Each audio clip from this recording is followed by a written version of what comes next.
Good afternoon. This is December 6, 2018. My name is Dorothea Black, and I'm here at Newton Free Library with Carl Carlsen, who is here to speak about the experiences of his father, Ivar Carlo Carlsen. Together, we are participating in the Newton Talks Oral History Project that is being conducted with the Newton Free Library, Historic Newton, and the Newton Senior Center. So, hello. Thank you for being here today with these really remarkable stories of your father's. Thank you for having me. I really appreciate it. He was a resident at the Scandinavian Living Center in Newton. How long was he there? Do you know the years roughly? Yeah, he came in there in 2001. At that time, it had been enlarged and transformed from what was formerly the Swedish home. And in its larger incarnation, my dad moved in and got what I would call the captain's quarters. That is to say, he got a place in the old home, but with high ceilings, very spacious. It was really, we thought, the best apartment there. And he loved being there. And he was there for a long time? He was there until 2017 when he had to go to a nursing home. And how old was he then? 97. Well, yeah. So, he had a good run. So let's start at the beginning. When and where was he born? He was born in 1919 in a city town called Sandefjord in Norway. It's about an hour or so south of Oslo. Sandefjord historically has been a great whaling town, a great seafaring town, and internet sources tell me that between 1920 and 1940, whaling was really booming in Sandefjord, and that was really the time of my father's youth. So the Endurance, you may know Shackelford's ship, was built in Sandefjord. The remake of Kon-Tiki, the story of Thor Heyerdahl's raft boating across the Pacific, that remake of that film recently was made by two guys from Sandefjord. So there's a real strong seafaring tradition in Sandefjord that my father was really a part of. So going to sea was an obvious choice for him. Did he ever talk to you about why, though, he made that choice? And he was very young, wasn't he? Yeah, I think there were a couple of reasons. First, it was really the thing to do. Most people, many people in Sandefjord had seafaring-related jobs. And the story that I think my father really didn't like to tell was as a young man, maybe 15 or 16, his father asked him to go get the newspaper. He refused. His father went to get the paper on a bike and was involved in an accident and died. And I think my father was basically felt ashamed. And I think that helped him leave town. He never really told it to me that way. I've kind of put it together. That's my little narrative. But he did leave as a very young man and sailed initially down from Norway to the South Atlantic. We know it as Antarctica, on what were called whaling factory ships. And those were sort of pioneered in the Sandefjord shipyards. And they were, as the name implies, large ships which caught and processed whales, and they would be gone from fall until spring. So he was far away from... Do you know if he kept in touch with his family and the community in Norway? When he was on the whaling ship in the South Atlantic, I'm not sure how he would have. I don't know. Yeah. I don't know. What was his position on the ship? Well, he writes about it. He told me he was one of the guys who worked with the anchor and the chain for the anchor. So he was, I guess, a laborer. And it seems to me working with the chain and the anchor is probably among the lesser desirable jobs. So that's, but I think that's slaked his thirst for the sea. And the next ship that he was on, I have a picture of it, was called the Thorshovd, and that was a ship that was new, and it was a ship that he, I think, long held a very fond regard for. One reason is because it was new, and the second reason was because after he had been on it, it was blown up and came apart in two pieces. And after the war, they put the two pieces back together again, and the ship sailed on. A lot of the ships that he had been on had, were sunk or helped rescue survivors of other sunken ships.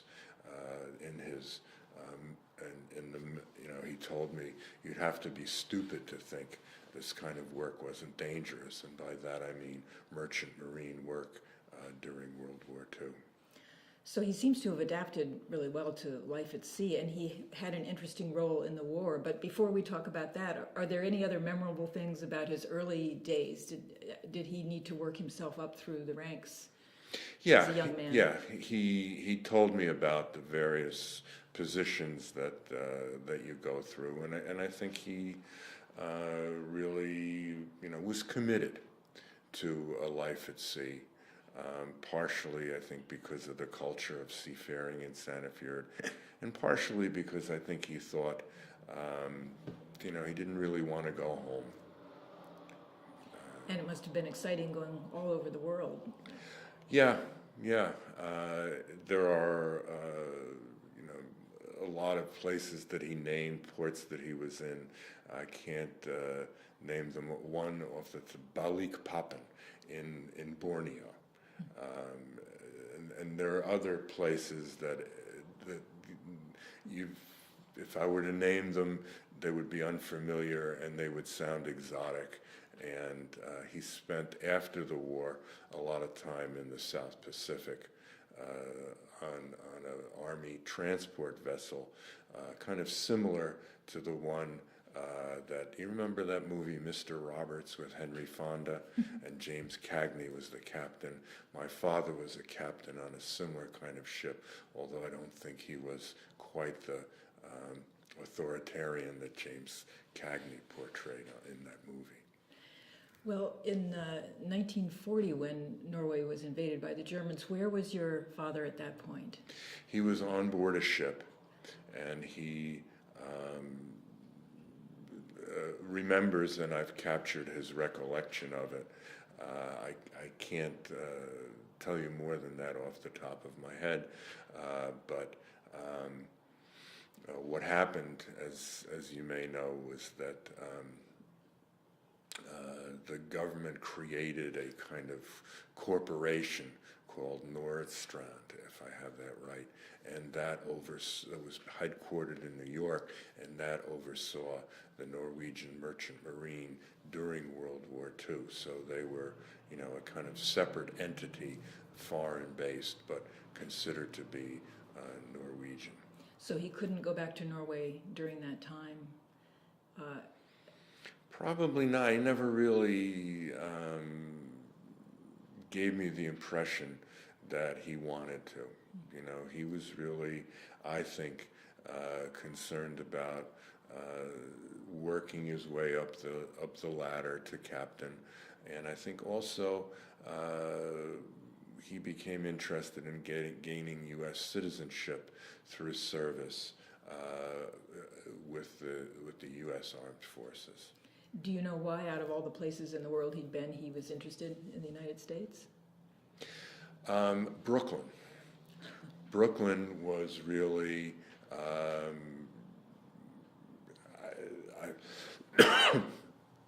at the risk of misstatement, Brooklyn was, was the second largest Norwegian city outside of Oslo. That's probably an exaggeration, but Brooklyn was where he stayed during layovers. Brooklyn was where, after he retired and we lived in New Jersey, he would go to Brooklyn frequently to Norwegian stores and also to meetings of the Norwegian War Sailors Club. So I would say Brooklyn. And so during the early part of the war, he was working on Norwegian ships, but Right. just headquartered in New York. And then he got more involved in the war effort. What was his next step? Well, then he was actually on an American ship, and that was the one that was sunk off the coast of Madagascar. When he was on it. When he was on it, right. Tell about that. Well, can I read you 2 pages from, 3 pages maybe? Would you mind? No, and could you, maybe you should tell us a little bit about your project with your father, how you went about it. Did you record him? No. He was very skeptical. When I had done my first oral history project years before, I was really stumped, and I asked to do his story, and he said no. He thought I was trying to take the easy way out. So, I approached him with, gently. And what I did essentially was to talk with him for maybe 20 minutes at a sitting and then go home. I would take notes, I would write it up, and then I'd come back. Sometimes I'd read it back to him. Sometimes I'd say, Dad, you told me about this last time. I have a question for you. And we just kept at it, for a year or two. I can't pin down the time frame more than that. So short conversations? Short conversations, note-taking, writing it up, and of course, to me, the capturing of the voice and the nuances of personality is really important. So, I tried to do that, and I felt that since I knew him so well, I could get by without the tape recorder, and that, saved me the work of trying to transcribe it word for word. And, it worked. It worked that way. And his memory seems to have been excellent. Do you think he enjoyed it after a while? Yeah, after a while, I think he was kind of flattered that I was so interested, and kept that interest up. We started out with a map of the world, and I said, tell me about your favorite voyages, and from there, it never, your 7 favorite. I was thinking the 7 voyages of Sinbad or something, but then it just morphed into telling about his experiences on specific ships. And then that kind of led to my trying to arrange his comments chronologically. And, it just kind of grew, I would hesitate to say organically, but it just, I just kept at it. And after a while, I think he bought into it and went along and was kind of, happy we had something to do. Well, tell us about being torpedoed. Well, this is what I wrote down of what he told me. So 2/3 of it is the story, and then in the end, he says, sort of at the end, after I thought we were done, oh, and by the way, I got to tell you this, So he was a guy who I had been trying to, this is a long introduction, I've been trying to figure out definitively what Norwegian ships he was on and during what time period, what American Army transport ships he was on. And one day he says, "Hey, see that suitcase up there above the cloud? I want to throw it out. Why don't you throw it out?" And I open it up, and inside, you're laughing because I think the story ends by my saying, here are the two documents that, provide those details that I've been I wouldn't say going crazy about, but very concerned about. So this is what he has to say. The ship was called the Sebastian Sermino, and I hope I can. It was 1943, and I was working for the Army Transport. I was in Sydney on a ship owned by an Asian company under the management of Burns Phillip. I started delivering provisions, war material, up and down the east coast of Australia, from Sydney to Brisbane, Townsville, Cairns, Cooktown, and even Port Rhodes, just a place where troops were training. We went to New Guinea, to Port Moresby, and there the big story was about the only snowplow in town. A Liberty ship had come into port, and they needed space on the ship, so they took the snowplow off and put it in the back someplace. I was first mate, and I was trying to get my citizen's papers, and I asked to get a job going to the States, and I got on the Sebastian Sermino, which wasn't going directly to the States, but first to Suez to discharge cargo, war material at Port Tuflik.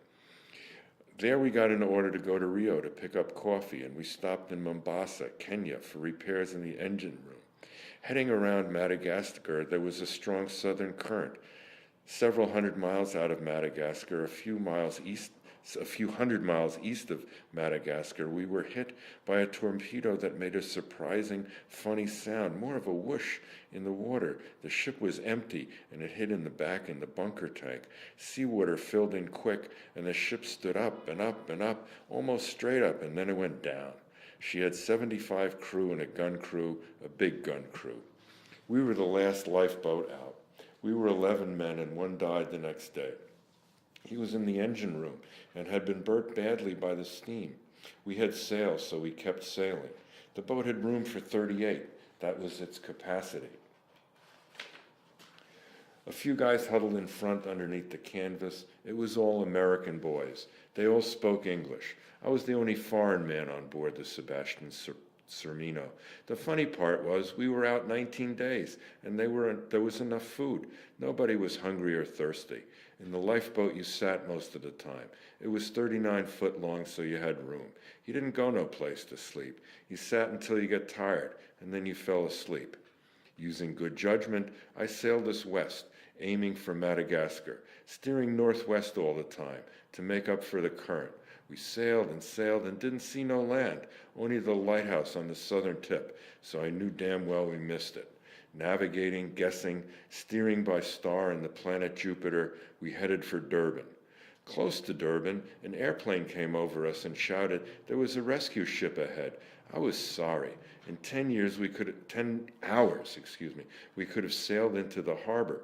We ended up 12 miles out, being picked up by an Australian destroyer, the Quick Match, but they couldn't take us into port because it was closed at night, blacked out, sealed, with destroyers patrolling back and forth.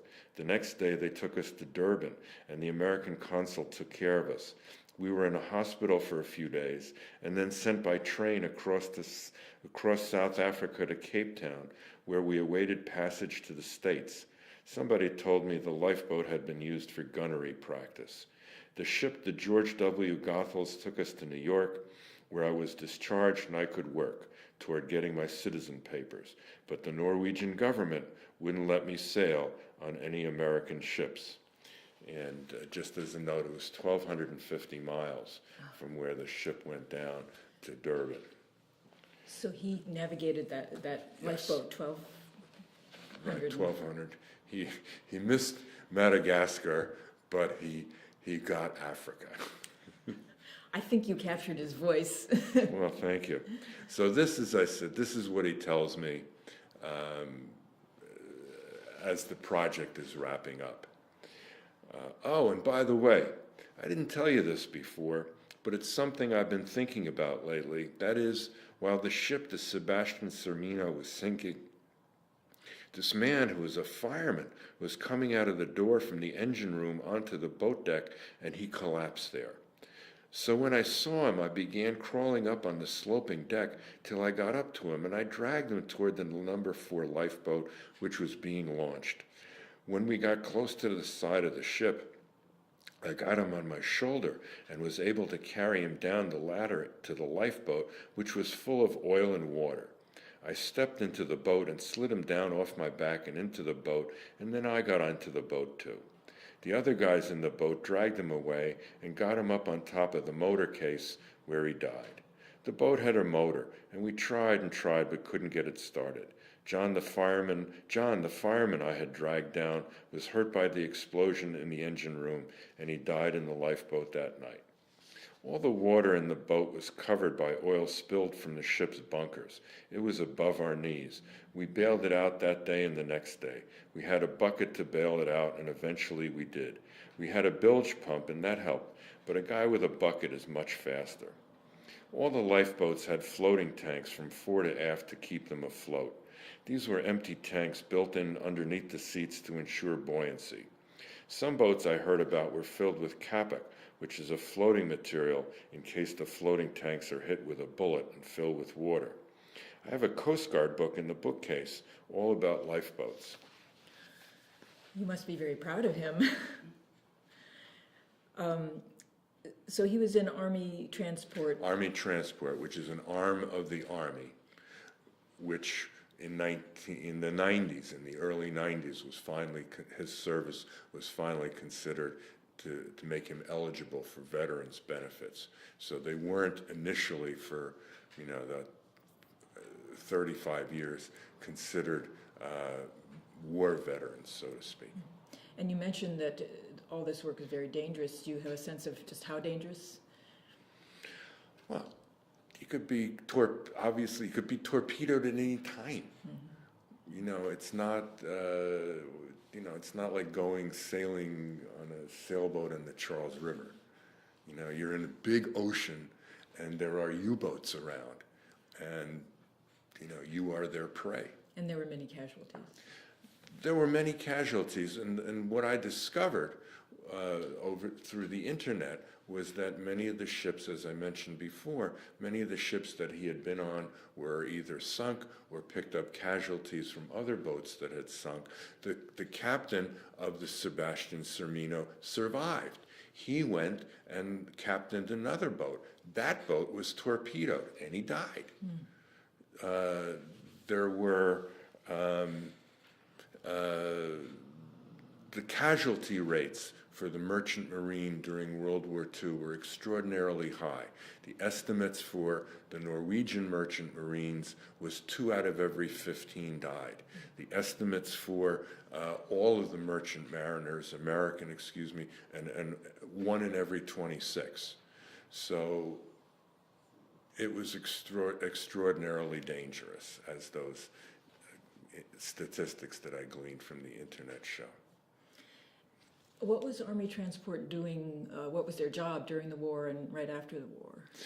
Well, my father was really in there after the war, so he was headquartered in the South Pacific or the Southwest Pacific, and he really had two primary functions. One, they went around collecting bodies, and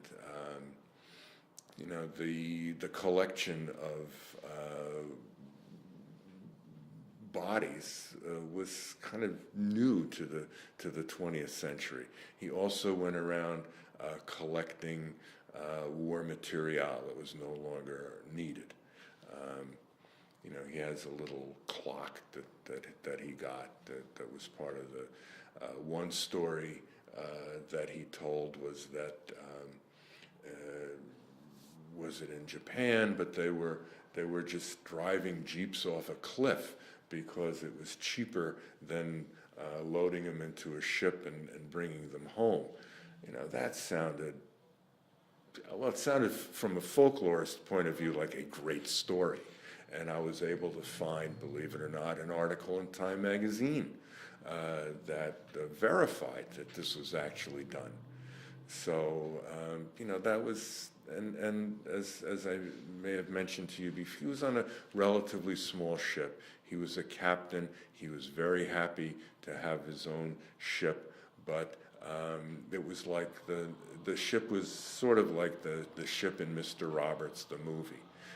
Not because of the dysfunction of the captain and the crew, but just because of, you know, the size of the ship and their, you know, they weren't really involved in combat. There was nothing really glorious about what they were doing, although I suppose collecting bodies to be returned to families is a really important thing. Do you know how many boats he was captain of? Yeah, about 5 or 6.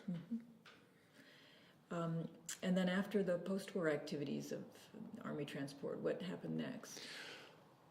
Well, he met my mother in Manila, and you know, I used to think when I was a little kid, the war was over and they came from Manila to New York, as if, you know, they got on a ferry. But it really took them until 1950 to get to New York. When did they meet? They met, they married in 1948. So, and my mother was a refugee from Hitler's Germany. So they must have met in 47. I don't really know. But they moved, and my mother's, her siblings, everybody moved to Queens. Everybody moved to Jackson Heights. And then my father, on the day that I was born, got a job on an oil tanker for Gulf Oil. And he sailed with Gulf Oil for about 32 years, 33 years. When were you born? November 27th, 1950. And where did the family live? We lived in Jackson Heights, Okay. in Queens, In New York City. All the time that you grew up? Yeah, well then, when I was about 8 or 9, my parents moved me to New Jersey so I could have a privileged upbringing like people do here in Newton, as opposed to living in Jackson Heights where trees are things that grow in the squares that are unconcretized on the sidewalk. And when did your father become a citizen, a U.S. citizen? 1950. So for 32 years he worked for Gulf, and what was it like having a father away at sea so often? Well, it was, initially he was home maybe a quarter to a third of the year. So when he came home, it was a big holiday. You know, he was a lot more easygoing than my mom. And so, you know, but I was kind of used to it. You know, I didn't really think this is strange. I thought this is what it is. It sounds like you were close. Yeah, well, as close as you can get to a reserved Norwegian, you know. I mean, we grew much closer after he moved into the Scandinavian Living Center, and doing this project together really drew us close. So. When you were growing up, when you were young, did he ever talk about his experiences at sea or during the war? I think he may have mentioned that he was on a ship that was sunk. I knew that, but I didn't really know many more of the details. He would always talk about the ship, you know, and what, for him, the phrase "the ship" signified both the individual ship that he was on at the time and the ships that he had sailed on in general. So that was, you know, in his conversation, he would always make references to things that happened on board the ship. But I guess you make me want to say, too, from a historical point of view, he sailed on tankers for Gulf Oil that were called T2 tankers. And they were tankers that were built subsequent to World War II. And were really part of the fleet that was developed in order to move oil around. So, he was really part of, if you can call it, the technology of shipping oil. He was part of a very specific period. Some of these tankers were what they called jumboized, where they would cut them apart and insert a new piece in the middle to make them bigger. But I think today, many people, when they think of tankers, they think of the jumbo tankers, the huge tankers, and his time was before that. Did he have any adjustment becoming a citizen and making this change in his work? Did he ever talk about that? No, I don't think so. I think he was used to being at sea. I think he really, I've been thinking a lot about happy places recently, and I think his happy place was at sea. On my way over here, I passed by the Charles River, near the Scandinavian, which he liked to go to. There was a little, behind Shaw's Market, sort of in Waltham, there's like a little parking lot and a little bridge over the river, and he would love to go there and just kind of sit and be by the water. So I think for him, just to be at sea and to be, I asked him one time, I thought, as an English major, I thought, oh, he must think the water is beautiful. He must feel a great bond with the water. But no, he said, the water, it changes colors. But he really thought of his job as, the captain's job is to keep the ship stable. And that kind of surprised me. I was hoping for a more romantic answer. But on the bottom line, that is the absolute truth. The captain's job is to keep the ship stable. And I think he really, felt a duty and an obligation to that. And I think it perhaps was borne out in the way that he was able to, captain that lifeboat and navigate it and bring it into Durban so that, with the exception of the wounded seamen, everyone survived. He seemed to take tremendous pride in his work. He must have had to retire at some point. Yeah, I think he retired. He didn't like being a landlubber as much as he liked being at sea. He went back for one last trip a few years after he retired, but my mother really needed him at home, and I prevailed on him and I think, it was hard for him, but he did it, without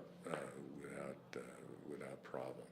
So, and then, as I said, he would go to Brooklyn. There was a Norwegian war sailors monument in Battery Park in Manhattan. Every 8th of May, he would go there and gather with the war sailors, and they would sing the national anthem. They would drink coffee, and he was really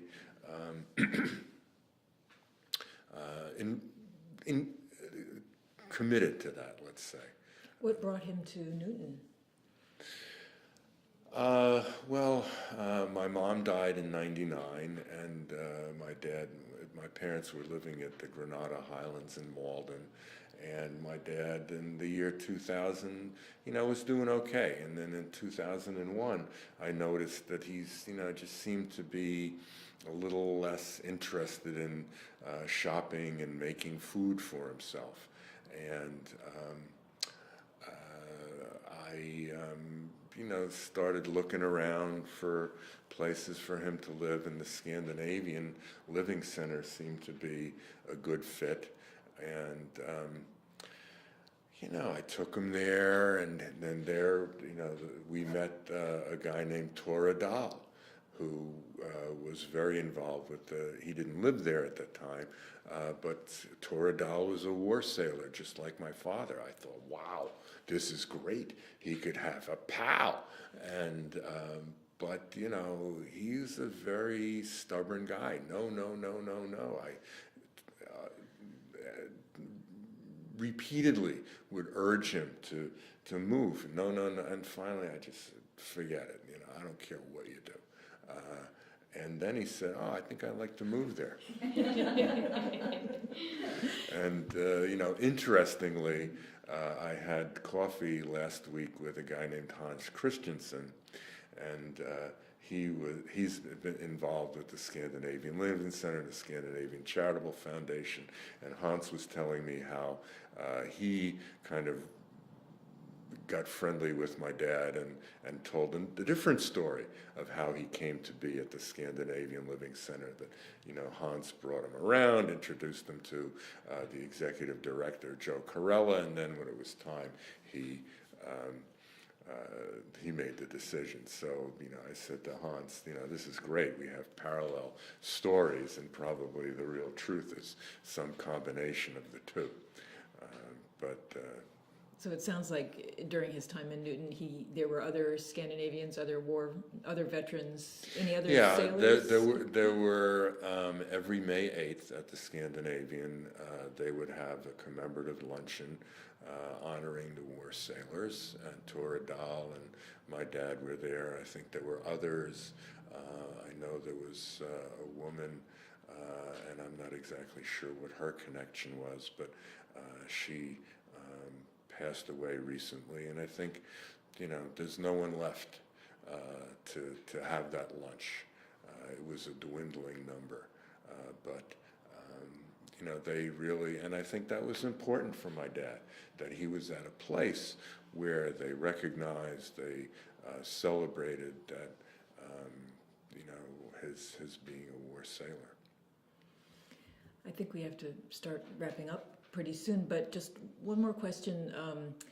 He was really a man of action, but it sounds like through this process of writing down his memories, maybe did he have some time for reflection on his life, do you think? Do you think that there was anything in particular he wanted you to know about himself, or any insights he had onto what his life experience added up to?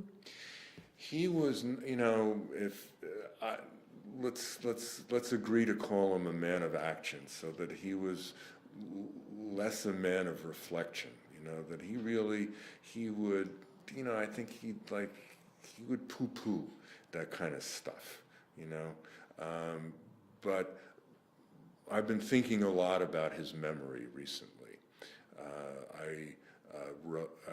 A friend of mine recommended a book by Wendell Berry, the Kentucky poet and fiction writer and essayist, called The Memory of Old Jack.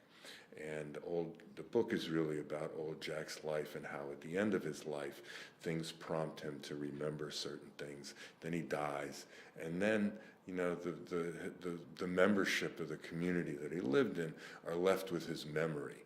And you know, so the book is not only, it seems to me, about Jack's remembering, but the way his memory, the residue of his life, bad word, is kept alive through his memory. So for me now, you know, it's not so much of what he thought about his life, but it's his memory, you know, that I'm trying to keep alive, you know, keep alive through being here and telling you about it. Keep alive through depositing this manuscript at, you know, other Scandinavian archives that are interested in it. And my wife and daughter and I are going to Norway in May. And one of the things that I've been grappling with is, you know, what hotel do we stay at? You know, we have nobody to tell us, you know. But then Hans Christensen says, well, you know, I always try to stay at a hotel on the water. And for our trip, we're taking, you know, boat rides through the fjords, a boat ride from Oslo to Copenhagen, and, you know, kind of in memory, in a way, of my father's relationship to the sea. So, then I got home and I said to my wife, Bing, this is it. This is the principle from which we can decide what hotels to stay at. And, because, in the memory of my dad and his relationship to the sea. So, to me, it's less about, interpreting his life or the way he would interpret his life. But it's about, the use of the memory and the way the memory survives and again, the uses to which the living put it. And I guess really that's what the oral history project here is involved, is the uses of the memories that are shared.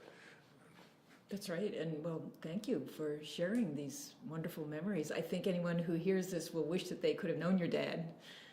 So thank you very much for coming. We're really happy to be able to include you in the Newton Oral History Project. I'm delighted. Thank you so much.